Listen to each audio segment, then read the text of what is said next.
જય શ્રી કૃષ્ણ. લાલો જોયું, મને બહુ ગમ્યું, બહુ સરસ છે. ભગવાન સદા સૌને સહાયક છે. એના સિવાય પણ ઘણું બધું આપણને જાણવા અને જોવા મળે છે. જેવું કે સુખી સંસારમાં દારૂ જેવી જે વસ્તુ પેસે છે અને માણસ જે બરબાદ થઈ જાય છે અને એની જે દશા થાય, પ્રેમને લાગણી અંતરમાં ઘણી બધી હોય છે, પણ વચ્ચે શું આવે છે? દારૂ. એટલે એ પિક્ચરમાં એ પણ બતાવે છે કે નશો કરવો જરૂરી નથી, શાંતિમય જીવન જીવવું હોય તો. બીજું એવું કહેવા માંગે છે કે આપણે તમાકુ પાન બધું ખાઈએ છીએ, પણ એના માટે બાળકો જરૂરી નથી. જો એમની છોકરીને એમને મસાલો લેવા ના મોકલી હોત તો જીવનનો જે આ ભયંકર કાળ સર્જાત નહીં.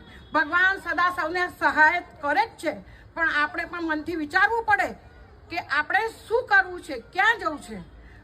પણ જે આ રીવાની જે એક્ટિંગ હતી, જે રાધા હતી, જે રાધા કૃષ્ણમય બની ગઈ, તો એનો લાલો એને મળી ગયો. એ જોઈને ખરેખર આજે પણ તને જોઈને મને રડવાનું આવે છે. તે દિવસે તો હું ખૂબ જ રડી હતી. ભગવાન સૌને સુખી કરે. લાલો પિક્ચર જોવા જેવું છે.